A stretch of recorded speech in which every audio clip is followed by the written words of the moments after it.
두려움을 느끼셨습니까? 코로나19가 무섭다고 하지만 바로 이 두려움에 비하면 아무것도 아닙니다. 암이 참 무서운 병이지 않습니까? 하지만 암보다 더 무서운 질병이 있습니다. 바로 절망입니다. 케르케고르는 절망이란 죽음에 이르는 병이다라고 말했습니다. 여러분, 절망이 죽음에 이르는 아주 무서운 질병입니다. 기독교는 절망을 뚫고 사망 권세를 뚫고 이기신 예수 그리스도의 부활을 믿는 종교입니다. 여러분, 가능성이라는 단어가 있습니다. 이 가능성이라는 단어를 보실 때 어떤 생각이 떠오르십니까? 괜히 이 단어만 보더라도 마음이 유쾌해지지 않습니까? 어린아이를 볼 때마다 왜 우리들이 미소를 짓게 됩니까? 이 아이의 가능성이 보이기 때문에 그렇습니다. 청년들을 볼 때마다 그들의 가능성을 떠올리게 되면서 우리는 흐뭇한 미소로 청년들을 격려합니다. 그리고 이렇게 말하곤 하지 않습니까? 참 좋을 때야. 참 좋을 때야. 그런데 키에르케고르는 바로 이 절망이 가능성이 바로 절망이라고 이야기를 합니다. 갑자기 이해가 되지 않으실 수도 있습니다. 이 가능성이 어떻게 해서 절망이 된다고 말할 수 있겠습니까?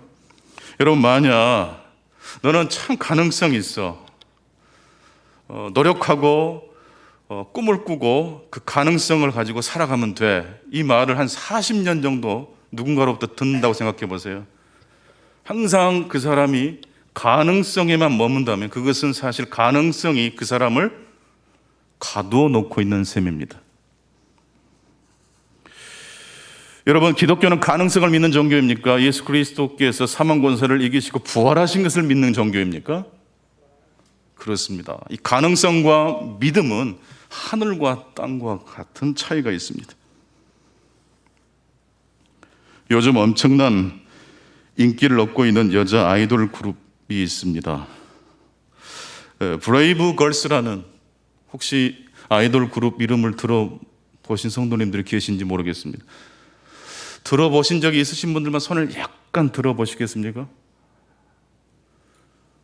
우리 김원덕 장로님은 들어보셨네. 대단히 감사합니다. 그렇죠. TV를 켜면 요즘 이런 그룹 이야기가 아주 많이 나옵니다. 이 여자 아이돌 그룹의 평균 나이가 한 30살 정도 된다고 합니다. 여자 아이돌 그룹 치고 나이가 꽤 많죠? 근데 왜 이 브레이브 걸스, 용감한 자매들이라는 이름을 가진 이 그룹이 갑자기 인기가 있는 걸까요? 몇 년 만에 처음으로 그들이 부른 노래가 역주행 차트 1위를 기록했기 때문입니다. 그동안 빛을 보지 못했는데 정말로 천신만고 끝에 히트를 친 것입니다. 노래가 히트하기 전에 거의 절망 가운데 포기를 하고 멤버들은 숙소에서 한 사람 두 사람 짐을 떼기 시작했습니다. 그리고 회사 사장님을 만나 정식으로 해체를 선언하기로 하고 준비를 하던 차, 사장님은 수요일 날 만나기로 했는데 이 브레이브 걸스가 부른 롤린이라는 노래가 화요일 날 갑자기 차트 역주행을 하기 시작했던 것입니다. 마치 우리 주님께서 사흘 만에, 죽으신 지 사흘 만에 부활하신 것처럼 몇 년 만에 평균 나이 30세 정도 되는 이 여자 아이돌 그룹의 노래가 역주행을 한 것은 기적 중에 기적이 아닐 수 없습니다. 여러분, 절망이란 무엇에 머물러 있는 상태라고 말할 수 있습니까? 가능성에만 머물러 있는 상태가 절망입니다. 인간은 누구나 다 가능성을 가지고 있지만 그 가능성이 현실로 꽃을 피워야 합니다. 가능성이 현실에서 꽃을 피우려면 반드시 누군가의 도움이 있어야 합니다. 내가 아무리 열심히 노력한다고 해서 되는 것이 아니기 때문입니다. 이 브레이브 걸스의 역주행에는 그 숨은 공로자가 있더라고요. 이 브레이벌스가 군대 위민공연을 굉장히 많이 수년 동안 다녔는데 군인들은 굉장히 걸그룹을 좋아했다고 합니다. 근데 이 군인 중에 한 명이 이 브레이브걸스가 군부대에 다니면서 사실 그게 돈도 안 되는 거거든요. 고생은 많이 하면서도 몇 시간씩 또 배를 타고 백령도까지 가서 위문공연을 열심히 했던, 그리고 얼굴을 찌푸리지 않아요. 최선을 다해서 공연을 해요. 그 모습에 매료된 이 군인 아저씨가 영상을 편집해서 유튜브에 올렸어요. 그리고 군인 아저씨들이 군인 정신을 가지고 댓글을 달기 시작했어요. 우리가 제대해도 우리 후임들에게 이 브레이브걸스를 사랑하고 아끼는 마음을 물려줘야 된다. 계속 이렇게 아름다운 댓글들이 달리기 시작했고, 그 현상이 너무 재밌으니까 이게 막 퍼지기 시작한 거예요. 그래서 하루아침에 모든 이 온라인 노래 차트에 1위를 석권하게 되었다고 합니다. 로마서 1장 17절 말씀입니다. 오직 의인은 무엇으로 말미암아 살게 된다고 그랬습니까? 믿음으로 말미암아 살리라 했습니다. 가능성으로 사는 게 아닙니다. 믿음으로 말미암아 살게 됩니다. 우리 기독교의 부활을 다른 말로 하면 저는 복음의 역주행이다라고 설명할 수 있을 것 같습니다. 늦었다라고 생각했지만 누구든지 그리스도 안에 있으면 새로운 피조물이 될 줄로 믿습니다. 믿으면 살게 됩니다. 기독교의 핵심을 가장 잘 나타나고 있는 말씀은 로마서 1장 17절 말씀입니다. 우리 한번 로마서 1장 17절 말씀을 같이 한번 화면을 보시면서 읽어보시겠습니다. 오직 의인은 믿음으로 말미암아 살리라. 믿음과 살게 되는 것, 이것이 연결되고 있습니다.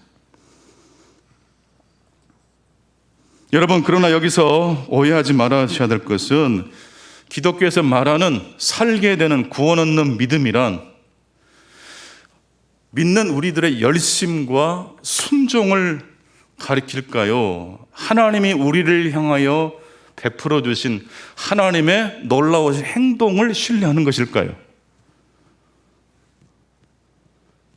어떻게 하면 우리의 믿음이 살게 됩니까? 어떻게 하면 우리 인생이 역주행을 하게 됩니까? 내 결심과 의지, 말씀을 순종하는 내 결단이 우리의 인생을 바꿔냅니까? 하나님의 우리를 향한 그 행동이, 그 행동을 신뢰할 때 우리 인생이 역주행을 하게 된다는 이야기입니까? 내가 열심히 순종하였더니 하나님께 사랑을 받게 되었다. 이것은 기독교가 아니고 종교입니다. 내가 순종하여 하나님의 사랑을 받아내는 것은 기독교의 복음이 아니라 종교에서 말하는 구원의 원리입니다. 기독교에서 말하는 구원 얻는 믿음이란 하나님의 행동을 신뢰하고 믿는 것입니다. 지난 주일 우리는 부활하신 주님께서 문을 닫고 꽁꽁 닫힌 문 뒤에 숨어있는 제자들에게 나타나신 말씀을 상고했습니다. 부활하신 예수님은 닫힌 문을 열고 제자들에게 나타나셨습니까? 닫힌 문을 통해서 제자들에게 들어오셨습니까? 제자들이 문을 활짝 열고 주님 어서 오십시오 환영함으로 예수님이 오신 게 아닙니다. 꽁꽁 걸어 잠근 문 뒤로 숨어있는 제자들을, 바로 그 제자들을 우리 예수님은 그 닫힌 문을 통해서 제자들에게 나타나 주신 것입니다. 성도 여러분, 예수님은, 부활하신 예수님은 닫힌 문을 통해서 제자들에게 나타나셨습니다. 인간의 불순종과 절망이 부활하신 주님이 들어오시는 희망의 통로가 되고 있습니다. 저는 이 말씀을 준비하고 일주일이 지난 지금도 그 말씀의 감격이 여운이 저의 가슴에 남아 있습니다. 일주일 내내 이 말씀이 저를 따라다닙니다.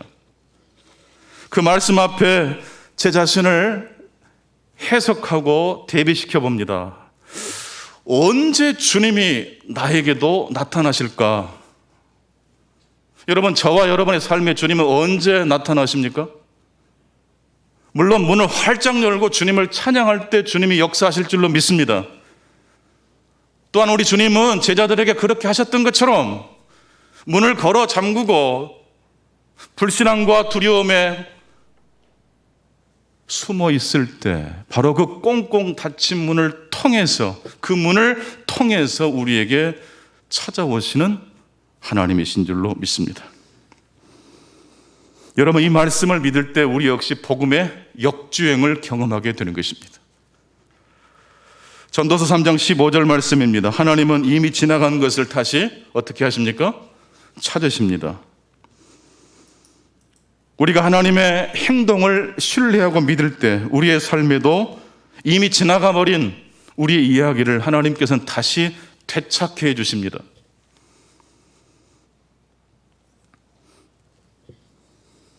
로마서 5장 8절 말씀, 우리가 아직 죄인 되었을 때에 그리스도께서 우리를 위하여 죽으심으로 하나님께서 우리에 대한 자기의 사랑을 확증하셨느니라.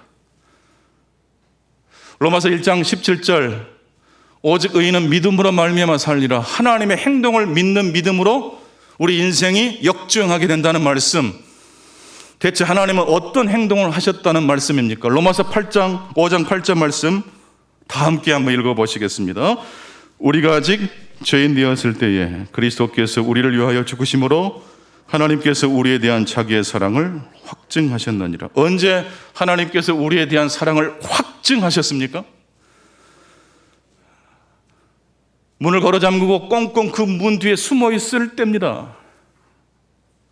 내가 주님을 찾아 주님을 사랑합니다라고 고백했기 때문에 주님이 우리를 사랑하신 게 아니에요. 우리가 아직 죄인 되었을 때에 그리스도께서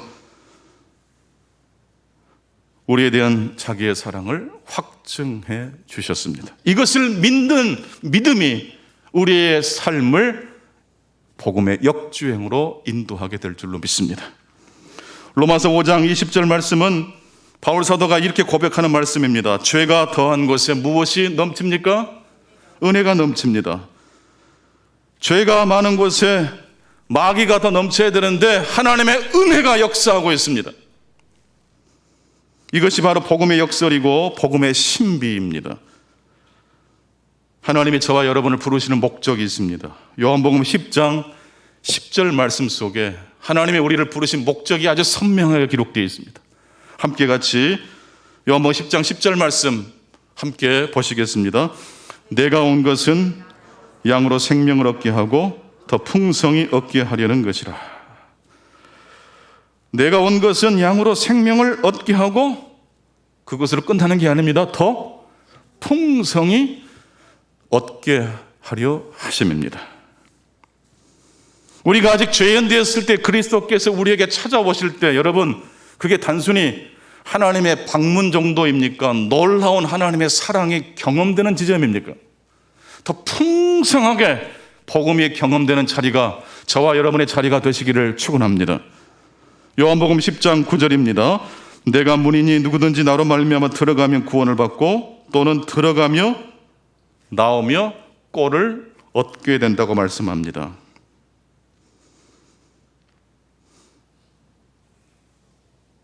들어가서 구원을 받고 끝나는 게 아니고 구원을 받은 그리스도인은 이제 문을 열고 세상을 향해 하나님이 예비하신 더 좋은 풀밭을 향해 나아가라는 말씀입니다. 전도서 11장 1절에는 내 떡을 물 위에 어떻게 하라겠습니까? 던져라.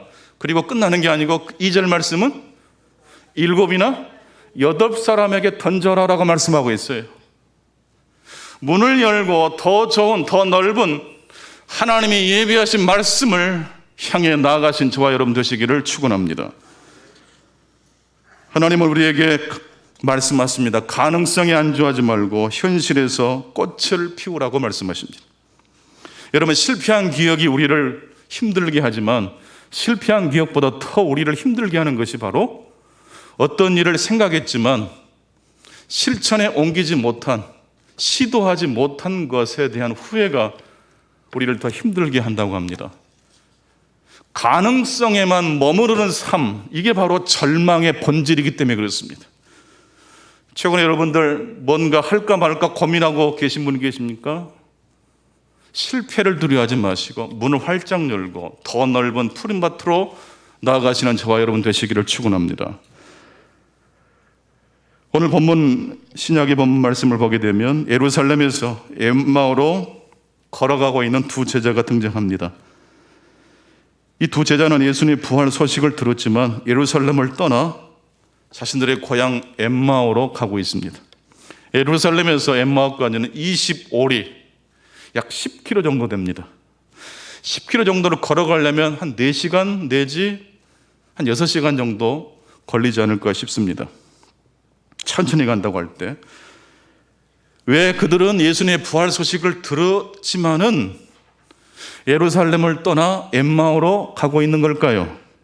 그들에게 예수님의 부활은 하나의 가능성에 불과하기 때문이었습니다. 아직은 예수님의 부활을 믿을 수가 없어요. 예수님의 부활을 듣긴 들었어요, 그 소식을. 그러나 아직은 그들에게는 믿음이 되지 못하고 하나의 가능성에 불과했습니다. 성도 여러분, 그리스도께서 부활하셨습니다. 그리스도께서 부활하셨습니다. 여러분, 예수님의 부활은 가능성이 아니고 부활하신 사건인 줄로 믿습니다.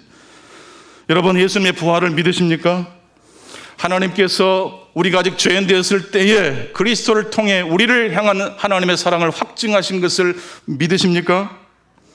내 결심과 의지보다 하나님의 행동을, 나를 향한 하나님의 행동을 더 신뢰하시겠습니까?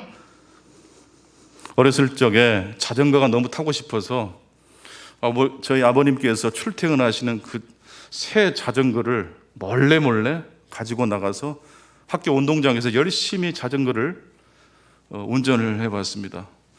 한 서너 시간 열심히 탔더니 시작할 때 아주 새 자전거였는데 집에 돌아올 때는 상당히 망가졌어요. 꾸지람도 들었겠죠. 근데 제가 그렇게 해서 자전거를 드디어 탈 줄 알게 됐어요. 자전거를 탈 줄 알게 된 뒤로부터 제가 못하게 된 게 하나 있습니다. 그것은 자전거를 못하는 일입니다. 예수 그리스도를 믿으십니까? 우리를 향한 하나님의 사랑을 믿으십니까? 그렇다면 여러분들은 못하는 게 있어요. 절망은 하되 좌절을 못하게 된 줄로 믿습니다. 그리스도인들도 고난과 역경이 오면 절망할 수 있어요. 그러나 사흘 뒤에 주님이 부활하신 것처럼 우리 역시 주님의 거룩한 손에 이끌려서 다시 믿음의 역주행을 하게 될 줄로 믿습니다. 누가복음 24장 13절로 14절입니다. 그날에 그들 중 둘이 예루살렘에서 25리 되는 엠마오라 하는 마을로 가면서 이 모든 된 일을 서로 이야기하더라. 여러분, 여기에서 놀라운 복음이 있습니다. 부활하신 주님은 절망에 빠진, 가능성에 사로잡혀 있는 두 제자에게 나타나셔서 그들과 동행하십니다.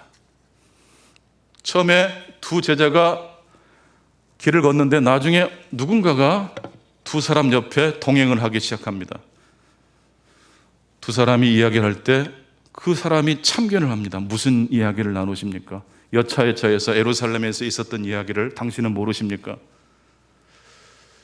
고민을 쭉 나열하는데 부활하신 예수님이 성경을 풀어서 예수 그리스도께서 고난을 당하시고 부활하실 것에 대하여 설명해 주셨습니다. 하지만 예수님께서 동행을 해 주셨지만 두 제자는 부활하신 예수님을 알아보지 못했습니다. 누가복음 24장 15절로 16절입니다. 같이 보시죠. 그들이 서로 이야기하며 문의할 때에 예수께서 가까이 이르러 그들과 동행하시나 그들의 눈이 가려져서 그인 줄 알아보지 못하거늘. 예수님이 부활하신 것을 그들은 자기 옆에 부활하신 주님이 동행했지만 성경을 풀어서 설명해 주셨지만 눈이 가려워져서 예수님을 알아보지 못했습니다. 여러분, 바로 이 이야기가 오늘 본문의 핵심입니다. 나중에 이 두 제자와 예수님이 집에 들어가 음식을 예수님께서 나누실 때에 갑자기 빵을 들어 축사하시고 떡을 떼어 제자들에게 나눠주실 때 그때 두 제자의 눈이 어떻게 됩니까? 열리게 되고 부활하신 주님을 알아봅니다.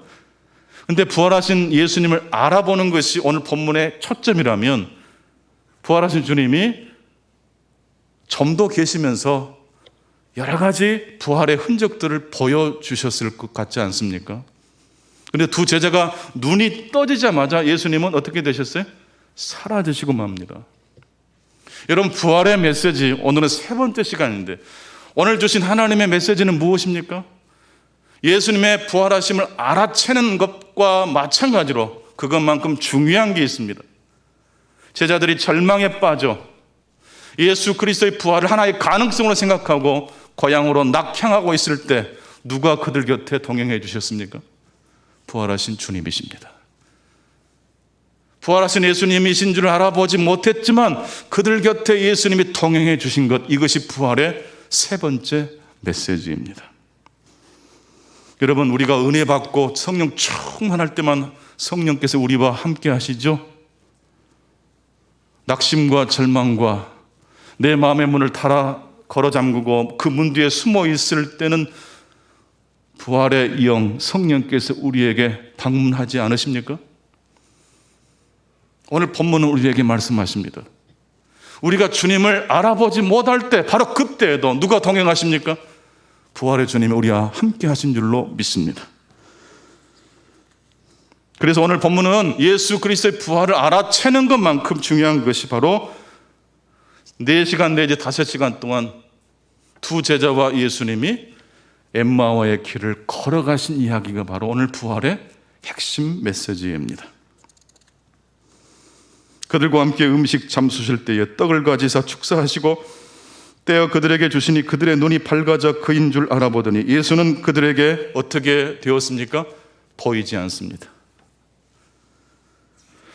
예수님의 이 행동은 두 제자에게 이렇게 말하는 것과 같습니다.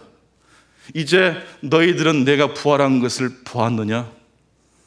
부활의 신앙이란 죽었다가 부활한 바로 그것만 믿는 것이 부활의 신앙이 아니다. 낙심하고 절망해서 고향으로 실패자의 마음으로 어깨가 축 처져서 걸어가는 그 모든 여정 속에 내가 함께 동행했다는 바로 거기에 부활의 메시지가 있다. 여러분, 브레이벌스 이야기가 결국 많은 사람들에게 주는 위로가 뭘까요? 참 웃고 있는 모습 너무 예쁘잖아요. 단순히 그들이 불렀던 노래가 역주행 차트에서 1위 했다는 그 한 가지 이야기만이 우리들에게 위로와 희망이 되는 게 아닙니다. 그들이 인기가 없었던 그 시절에도 수년 동안 나이가 먹어가는 동안에도 포기하지 않고 계속 자신들의 자리를 지켜냈던 그 이야기가 다시 부활해요. 우리 국민들의 마음을 촉촉히 적시어 주고 있지 않습니까? 긴 시간 꽃을 피우지 못한 채 절망의 시간을 보냈던 이야기가 역주행했던 노래처럼 그 이야기가 부활하여 우리들의 마음을 건드려주고 있습니다. 지금도 가능성을 가지고 있지만 꽃을 피우지 못하는 이들에게 용기를 주고 있습니다. 반복하면 금방 실증이 나는 이야기가 있습니다.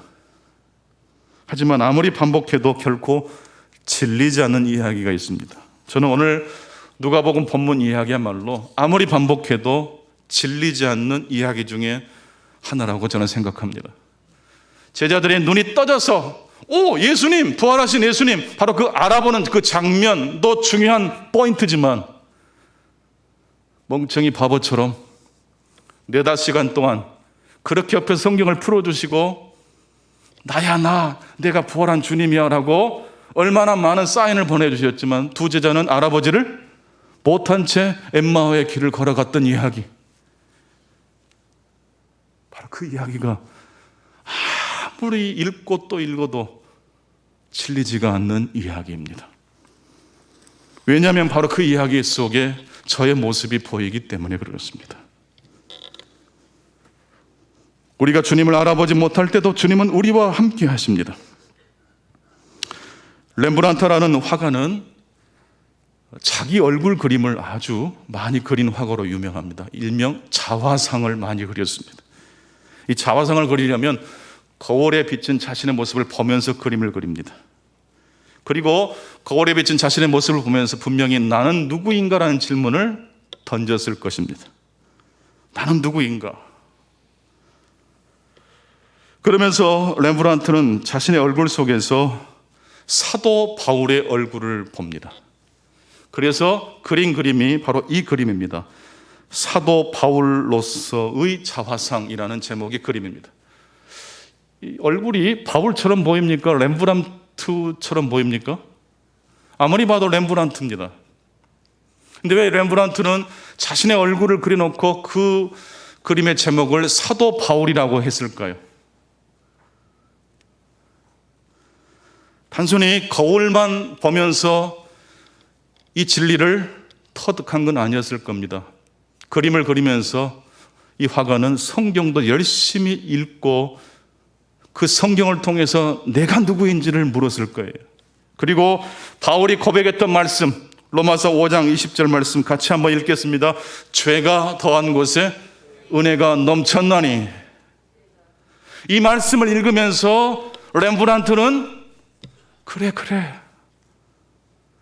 바울이 그런 고백을 했다면 나도 바울이 될 수 있어. 로마서 5장 8절 계속해서 읽겠습니다. 우리가 아직 죄인 되었을 때에 그리스도께서 우리를 위하여 죽으심으로 하나님께서 우리에 대한 자기의 사랑을 확증하셨느니라. 드디어 렘브란트는 자신의 얼굴을 거울을 보면서 나는 누구인가? 맞아, 나는 하나님의 사랑받는 사람이야. 죄가 많고 허물 많은 인생이지만 나를 찾아오신 하나님이 계셔. 시계는 똑딱 소리를 냅니다. 살아있는 시계는 언제나 똑딱 소리를 냅니다. 시계가 되려면 똑과 함께 무엇이 있어야 됩니까? 딱이 있어야 됩니다. 시계만 그럴까요? 모든 존재는 다 똑딱이 있습니다. 시작이 있으면 끝이 있습니다. 가능성의 존재에서 하나님의 사랑받는, 하나님을 영원롭게 하는 사람이란 어떤 사람일까요? 똑딱이 있는 사람입니다. 자신의 유한함과 하나님의 무한함을 종합시킬 수 있는 사람. 여러분, 우리 전도서 말씀 13번에 걸쳐서 말씀을 나눴는데 슬슬 기억이 가물가물하실 것 같습니다. 복습 한번 해보실까요? 인생은 해별이야. 인생은 해별이야. 어떻게 할까요? 받아들여. 인생은 선물이야. 인생은 선물이야. 받아 누려. 이게 무슨 말입니까? 인생은 똑딱이라는 거예요. 인생은 유한해요. 유한함만 알면 사람은 절망해요. 근데 유한한 인간을 찾아오시고 우리가 아직 죄인 되었을 때에 십자가에 못 박혀 돌아가신 예수 그리스도의 무한한 사랑과 연결될 때 인생은 완성됩니다.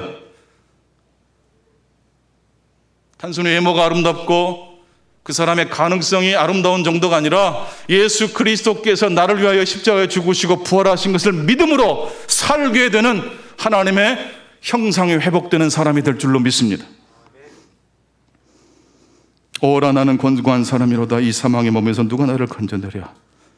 우리 주 예수 그리스도로 말미암아 하나님께 감사하리로다. 그런즉 내 자신이 마음으로는 하나님의 법을, 육신으로는 죄의 법을 섬기노라. 바울은 로마서를 통해서 끊임없이 똑딱을 이야기합니다. 자신의 한계를 넘어 하나님의 사랑과 종합시키는 바울의 이야기를 읽고 묵상할 때마다 감격과 감동이 사로잡는 것을 느끼게 됩니다. 성도 여러분, 여러분의 삶에 똑이 있는 것과 동시에 하나님의 종말의 회복과 완성 딱이 있는 줄로 믿습니다. 성경을 통해서 우리는 우리 인생을 향한 하나님의 계획이 어떤 드라마, 어떤 계획으로 펼쳐지는지를 우리는 알 수 있습니다. 바쁘게 살다 보면 성경을 멀리할 수가 있어요. 근데 여러분, 그러다 보면 똥만 있지 딱이 없는 인생이 되기 쉽습니다. 죽은 시기처럼 살아있으나 영적으로 흐물흐물해지는 순간이 찾아옵니다. 그럴 때 여러분, 말씀을 통해서 저와 여러분의 진면목을 읽어내실 수 있기를 바랍니다. 내 의지와 결심이 우리 신앙의 기초가 아니라 그럼에도 불구하고 나를 찾아오시는 예수 그리스도를 알아보지 못했지만 4시간, 5시간 동안 그들과 동행해 주시고 함께해 주신 예수 그리스도를 여러분의 삶에 연결 지으시기를 바랍니다. 그럴 때 고장난 시기가 다시 똑딱똑딱 소리를 내면서 움직이게 될 줄로 믿습니다. 기도하겠습니다. 주님 감사합니다. 오늘 또 말씀을 통해서 우리에게 찾아와 주시고 그럼에도 불구하고 우리의 닫힌 문을 통해서 눈이 감긴 어리석은 제자들을 통해서 우리를 여전히 찾아오시는 이 말씀을 읽고 묵상하였습니다. 부활절 3번째 주일에 주신 이 하나님의 말씀이 우리 모두의 말씀이 되게 해 주옵소서. 예수 그리스도 이름으로 기도하옵나이다. 아멘.